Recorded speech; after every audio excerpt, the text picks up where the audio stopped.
हाँ ओ हाँ, बैठो बैठो, बैठ जाओ। आ जाओ आ जाओ आ जाओ आ जाओ, सब बच्चे आ जाओ,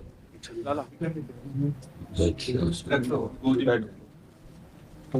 आ जाओ, सब बच्चे बैठ जाओ। सदगुरुदेव भगवान आपके चरणों में नमः।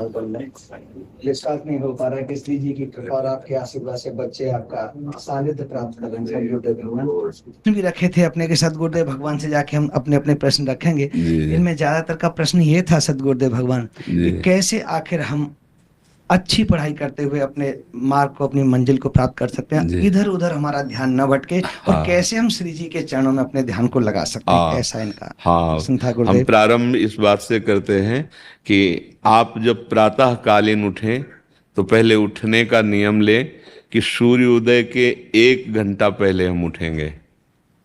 देखो हमारी प्रार्थना मानना, सूर्य उदय के 1 घंटा पहले। हम ये नहीं कहते कि जैसे हम लोग उठते हैं वैसे नहीं। आप बच्चे हो तो इस समय सूर्य उदय कई बजे होता है? लगभग 6 बजे, 6। आप 5 बजे उठ जाइए और उठ करके सबसे पहला कार्य कीजिए, पृथ्वी के चरण स्पर्श कीजिए, भूमि के चरण स्पर्श कीजिए। और फिर आप जिस आसन पर बैठे हैं, देखो ध्यान से हमारी तरफ सुनना, जिस आसन पे बैठे हैं, जिस पे शयन किए थे, जिस सैया पर सोए थे, पृथ्वी को प्रणाम करने के बाद उसी सैया में 5 मिनट केवल बैठ जाइए और 5 मिनट बैठकर 5 संतों का नाम ले लीजिए। आपको कोई याद है 5 संतों के नाम? अगर ना याद हो तो याद कर लेना।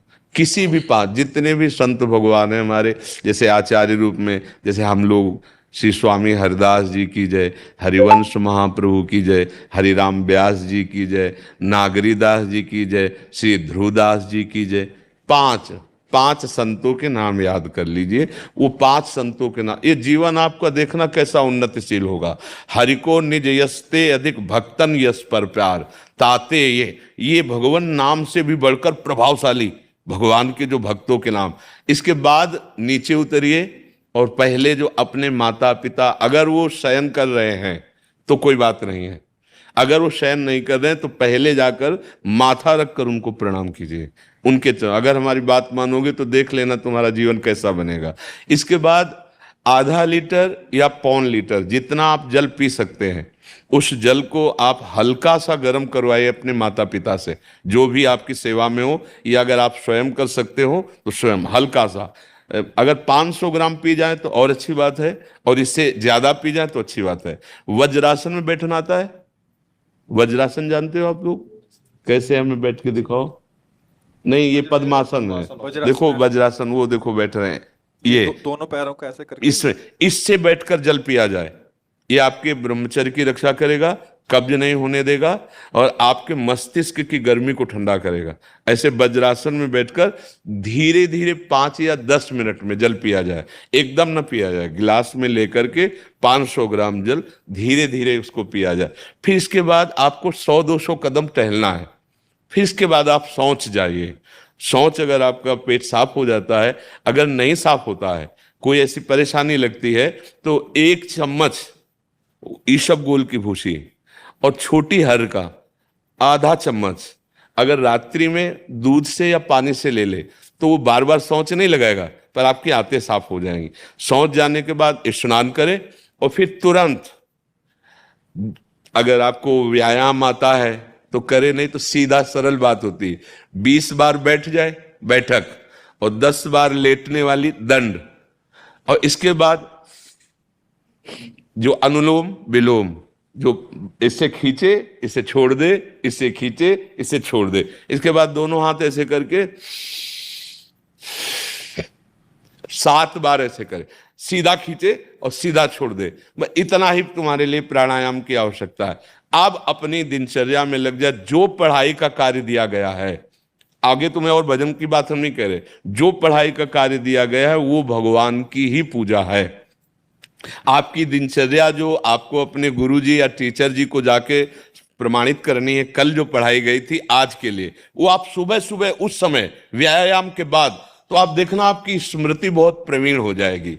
अच्छा, ये आपकी प्रातःकालीन दिनचर्या है। जब आप अपने गुरुदेव के पास स्कूल जाएं तो हमें आजकल का तो अब पता नहीं, पर हम लोग जब जाते थे तो अपने गुरुजी को प्रणाम करते थे।